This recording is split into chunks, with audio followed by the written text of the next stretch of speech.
American president Donald Trump ইরানের দেওয়া যুদ্ধবিরতি প্রস্তাবের পর বলেছেন যে ইরানের দেওয়া যুদ্ধবিরতি প্রস্তাব টোটালি আনঅ্যাকসেপ্টেবল, সম্পূর্ণ অগ্রহণযোগ্য বলে তিনি প্রত্যাখ্যান করেছেন।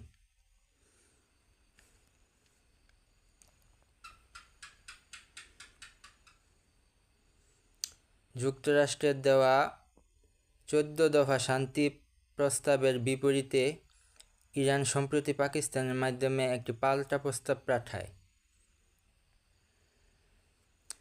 10 মে 2026-এ ডোনাল্ড ট্রাম্প তার সোশ্যাল মিডিয়া প্ল্যাটফর্ম ট্রুথ সোশ্যালে এক পোস্টে জানিয়েছেন যে তিনি ইরানের জবাব পড়েছেন এবং সেটি তার একদমই পছন্দ হয়নি।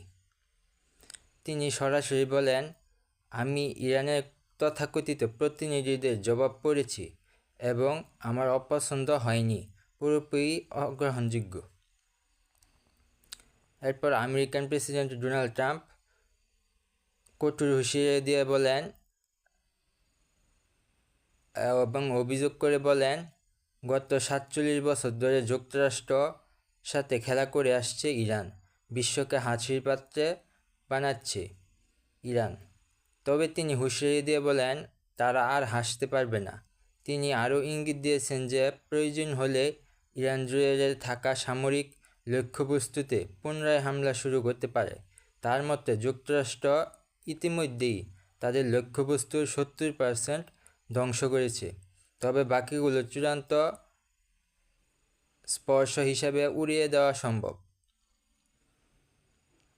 পারমাণবিক কর্মসূচি ও নজরদারি সম্পর্কে বলা হয়েছে যে ইরানের সমৃদ্ধ ইউরেনিয়াম বা পারমাণবিক উপাদান নিয়ে ট্রাম্পের অবস্থান বেশ আক্রমণাত্মক।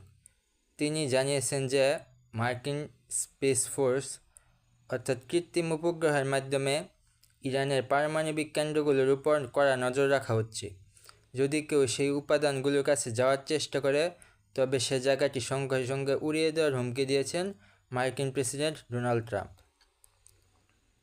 আমরা যদি যুদ্ধের পরিস্থিতি বিশ্লেষণ করি তাহলে আমরা পাই ইরান হরমুজ প্রণালী, ইরান গুরুত্বপূর্ণ নৌপথটি আংশিক খুলে দেওয়ার এবং মার্কিন অবরোধ তুলে নেওয়ার প্রস্তাব দিয়েছিল, যা ট্রাম্প নাকচ করে দিয়েছেন।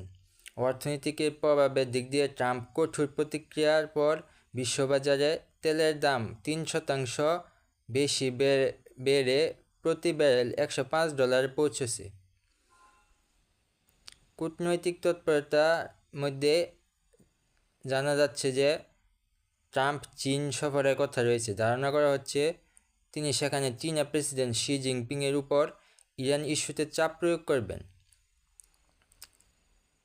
সবশেষে বলা যায় যে ট্রাম্প বর্তমানে ইরানের সাথে কোনো আপোষ করার মেজাজে নেই এবং তার অবস্থান মধ্যপ্রাচ্যের যুদ্ধ পরিস্থিতির সাময়িক যুদ্ধবিরতিকে আরও অনিশ্চিতের দিকে ঠেলে দিয়েছে।